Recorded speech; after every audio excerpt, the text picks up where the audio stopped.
Chali. Allez-y. Bonjour tout le monde.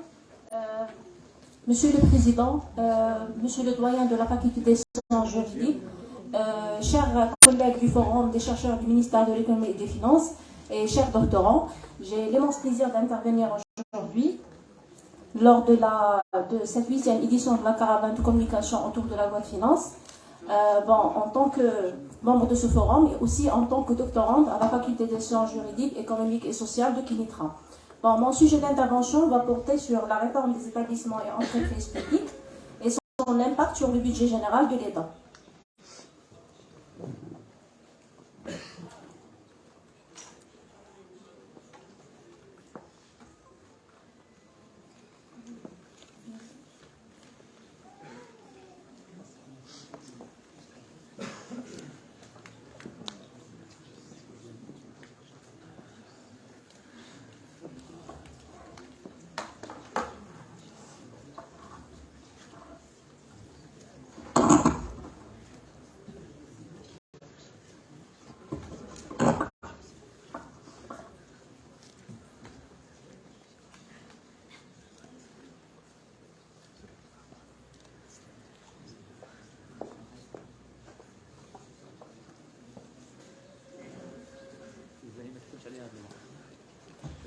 Comme je viens de dire, mon sujet va porter sur la réforme des établissements et entreprises publiques et son impact sur le budget général de l'État.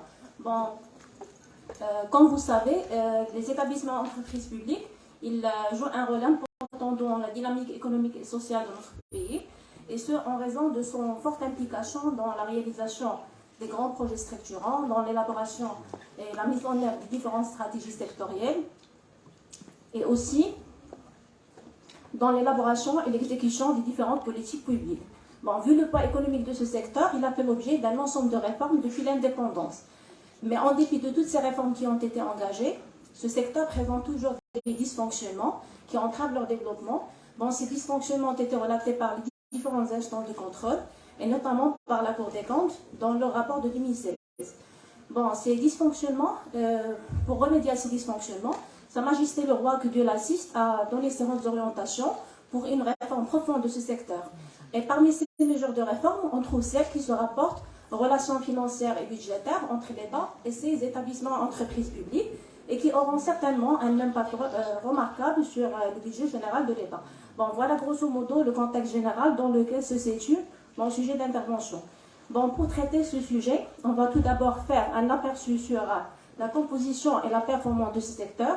Puis on va aborder les relations financières et budgétaires entre l'État et ses entités. Dans un troisième axe, on va plutôt mettre l'accent sur les dysfonctionnements qui entravent le développement de ce secteur. Par la suite, on va aborder la réforme profonde de ce secteur. Et enfin, on va montrer l'impact prévu de cette réforme sur ces établissements et entreprises publiques. Commençons tout d'abord par la composition de ce secteur. Comme son nom l'indique, on a portefeuille des établissements et entreprises publiques. C'est-à-dire, il comporte des établissements publics qui sont de deux catégories. On a les établissements publics à caractère administratif qui exercent une activité administrative. Et on a les établissements publics à caractère industriel et commercial qui exercent une activité industrielle et commerciale. Et on a les entreprises publiques qui sont de quatre catégories. On a les sociétés d'État, les filiales publiques, les sociétés mixtes et les entreprises concessionnaires. Ce portefeuille se compose de 271 établissements et entreprises publiques à fin juillet 2022 et qui sont répartis comme suit. On a 227 établissements publics, 44 sociétés anonymes à participation directe du Trésor, 502 filiales ou participations et 21 sociétés anonymes qui relèvent des collectivités territoriales. Concernant la répartition sectorielle de ce portefeuille, on remarque la prédominance des établissements et entreprises publiques qui opèrent dans les secteurs socio-éducatifs et qui représentent 23,2% du total du portefeuille. Tout au long de cette présentation, je vais utiliser le terme EEP comme abréviation de établissements et entreprises publiques. Concernant les indicateurs économiques et financiers de ce secteur, vu le manque de temps, je ne vais pas les présenter en détail, mais on peut dire qu'après le survol des différents indicateurs de performance de ce secteur, à savoir la valeur ajoutée, le chiffre d'affaires d'abord, la valeur ajoutée, les résultats nets et d'exploitation, les fonds propres et les dettes de financement, les investissements, On peut dire qu'après un recul en 2020, à cause des circonstances de Covid-19, tous ces indicateurs économiques ont connu un accroissement notable à partir de 2021. Passons maintenant aux relations financières et budgétaires entre l'État et ses établissements et entreprises publiques. Bon, les transferts budgétaires de l'État à ces entités revêtent 4 formes. On a les transferts directs du budget général de l'État, dont les montants sont individualisés au niveau de chaque établissement et entreprise publique et sont identifiés au niveau des budgets des départements de tutelle. On a les recettes prélevées sur les comptes spéciaux du Trésor, les recettes fiscales ou parafiscales qui sont collectées par les établissements et entreprises publiques auprès des assujettis, comme par exemple la taxe pour la promotion touristique, qui est collectée par l'Office national marocain du tourisme. Et on a les recettes fiscales ou parafiscales qui sont collectées par l'État et d'autres organismes publics, puis reversées aux établissements et entreprises publiques, comme par exemple la taxe pour la formation professionnelle, qui est collectée par la CNSS, puis reversée à l'EFPPT. Bon, ces transferts prennent la forme soit de subventions d'équipement ou de fonctionnement, soit d'apport en capital ou de dotation pour des prises de participation, ou bien des opérations de restructuration ponctuelle qui nécessitent une recapitalisation. Bon, l'analyse de ces transferts entre l'État et ses établissements publics sur la période allant de 2011 jusqu'en 2021, il montre une évolution croissante de ces transferts, avec un taux de croissance annuel moyen de 8,2%. En termes de réalisation, le montant total des déblocages budget général de l'État en faveur de ces entités s'élève à 40 687 milliards de dirhams. Dans ces déblocages, ils sont ventilés comme suit. On a 33 129 milliards de dirhams en faveur des établissements et entreprises publiques marchands, ou bien non marchands, ou bien non commerciaux. Et on a 7 559 milliards de dirhams pour les établissements et entreprises publiques marchands. Bon, comme vous le constatez, l'appui financier de l'État en faveur des établissements et entreprises publiques marchands reste moins important que celui accordé aux établissements et entreprises publiques non marchands. Bon, concernant la répartition sectorielle de ces transferts sont essentiellement destinés au secteur socio-éducatif, à savoir le secteur social à hauteur de 19 388 milliards de dirhams, et le secteur de l'enseignement et de la formation à hauteur de 5 282 milliards de dirhams. Pour ce qui est des taxes parafiscales qui sont versées à ces établissements et entreprises publiques, leur montant est passé de 3 289 milliards de dirhams en 2012 à 5 063 milliards de dirhams en fin 2021. Et les principaux bénéficiaires de ces taxes parafiscales sont l'OFPPT, la NACSA, la SNRT, l'ONMT et les chambres de commerce et d'industrie et des services. Maintenant, passons au transfert des établissements et entreprises publiques vers l'État. Bon, ces transferts comprennent des produits provenant des organismes financiers, les produits de monopole, les parts de bénéfices et les contributions des établissements publics. On a les dividendes provenant des sociétés à participation publique et les redevances pour l'occupation du domaine public et les autres produits. Bon, ces contributions des établissements et entreprises publiques au budget général de l'État ont atteint entre la période allant de 2012 jusqu'au 2021 un montant annuel moyen de 11 905 milliards de dirhams, dont 63% sont versés par 4 principaux contributeurs, à savoir l'OCP, on a l'Agence nationale de conservation foncière, Tisalat al-Maghreb et Banque al-Maghreb. Donc, comme vous le constatez, les contributions des établissements et entreprises publiques au budget général de l'État, ils restent concentrés sur un nombre limité d'établissements et entreprises publiques.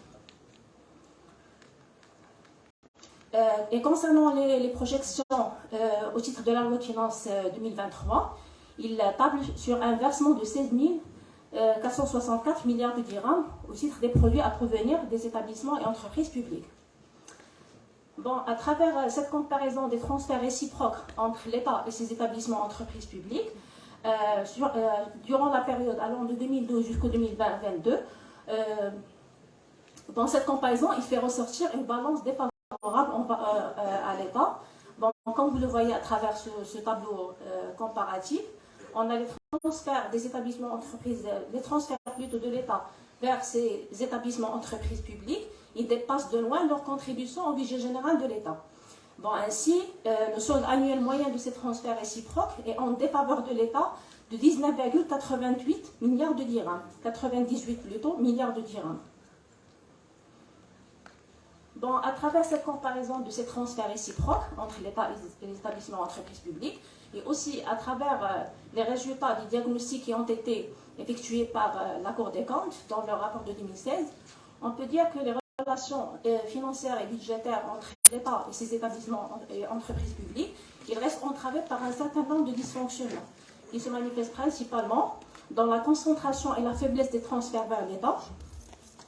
Bon, l'essentiel des dividendes et des parts de bénéfices qui sont versés au budget général de l'État, ils proviennent de 5 principaux contributeurs qui génèrent plus de 70% des produits versés, à savoir l'OCP, l'Agence nationale de conservation foncière, Banque Maghreb, l'ANRT et Valid Maghreb.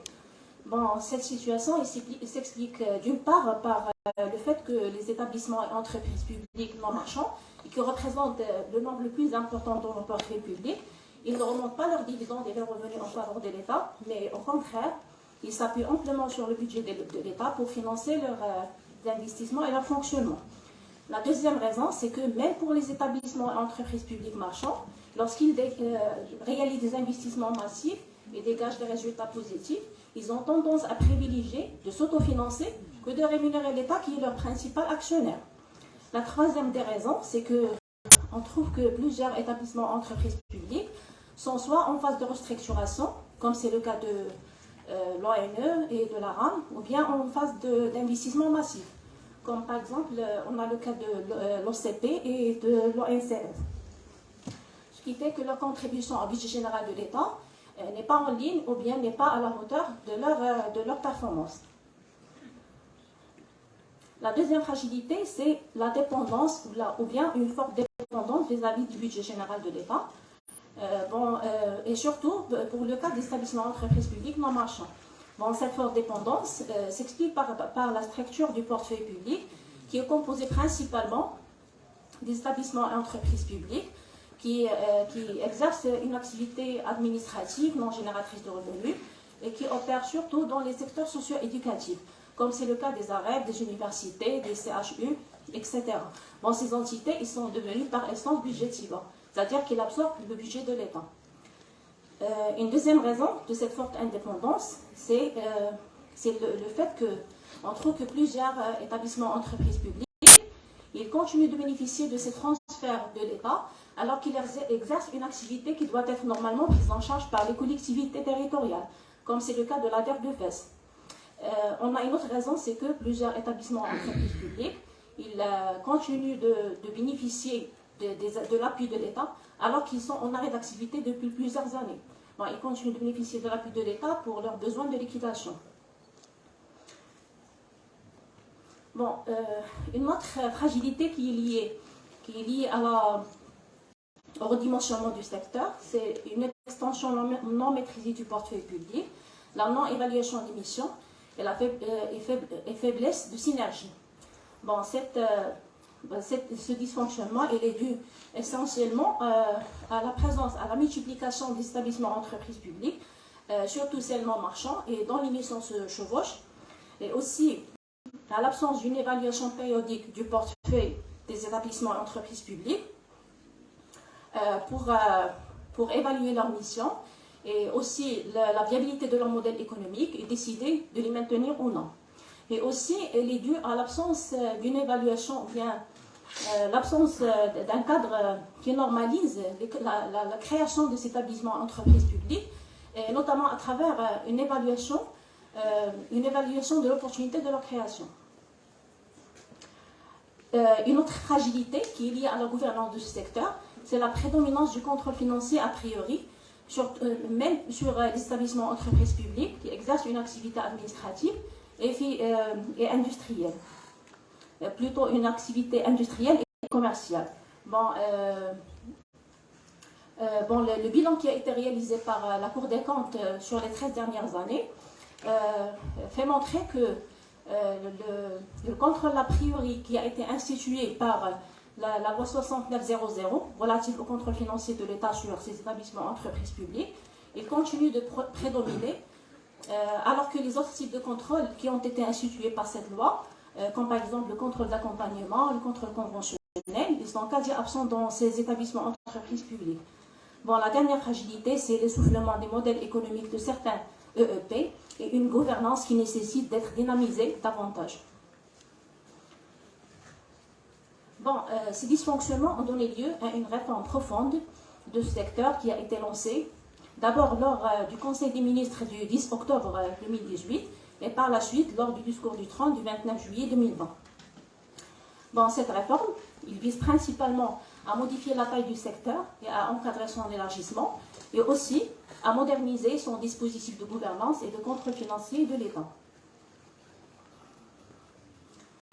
Bon, pour la mise en œuvre de cette réforme, deux projets de loi ont été élaborés par la direction des établissements publics et de la privatisation. Il s'agit du projet de loi cadre numéro 50-21 relatif à la réforme des établissements entreprises publiques. Bon, ce projet de loi, il vise à introduire, ou bien il a introduit des dispositions innovantes concernant notamment la transformation des établissements entreprises publiques, notamment marchands en sociétés anonymes, et aussi la mise en place d'un programme de restructuration de ces établissements entreprises publiques. Et le deuxième projet de loi, c'est le projet de loi numéro 82-20 portant création de l'Agence nationale pour la gestion stratégique des participations de l'État et du suivi de la performance. Bon, concernant les actes de cette réforme, le premier acte de cette réforme, c'est le redimensionnement et la restructuration du secteur. Dans ces opérations de restructuration et de redimensionnement, bon,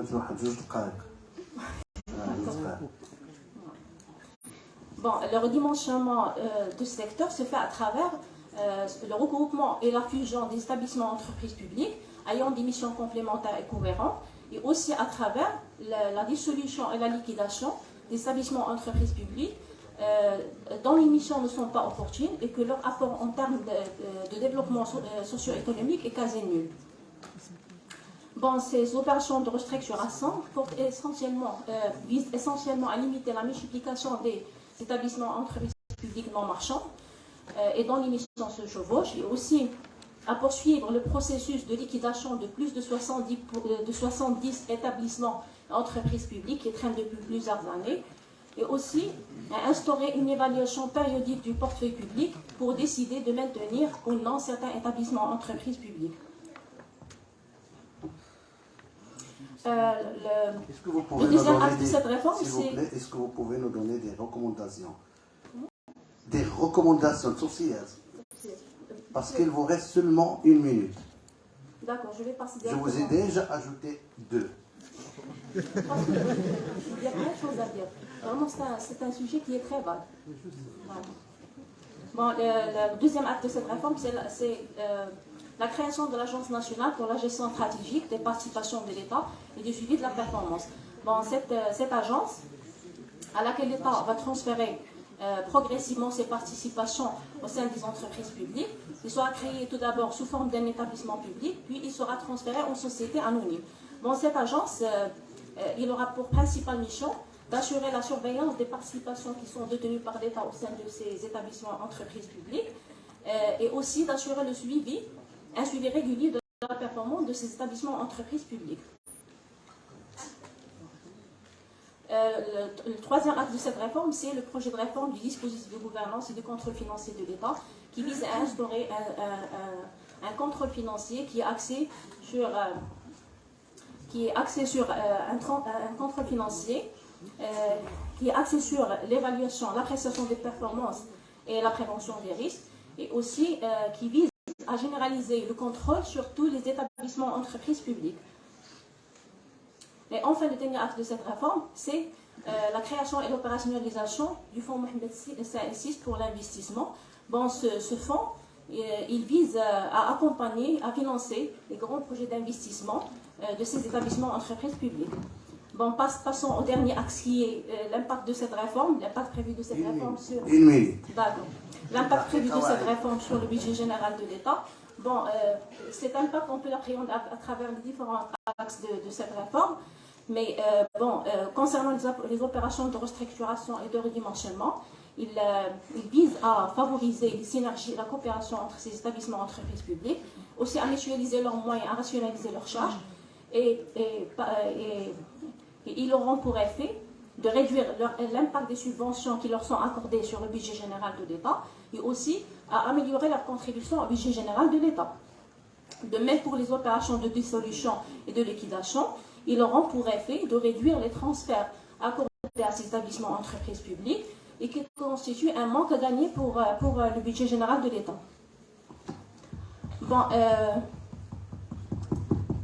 Bon, pour conclure, on peut dire qu'il s'agit d'une réforme qui est ambitieuse et qui doit être lancée avec diligence et qui nécessite l'implication de toutes les parties prenantes pour faire aboutir toutes ces actions de réforme aux objectifs recherchés. Bon, voilà. Et pour pouvoir réduire enfin l'impact pour réduire le poids de ce secteur et aussi réduire sa forte dépendance du budget général de l'État. Et merci pour votre attention et merci. Donc, Mouna, il vous reste aussi une discussion vis-à-vis les étudiantes et les étudiants. Donc, et vous avez déjà profité des 5 minutes données par vos collègues. Merci infiniment, Mouna.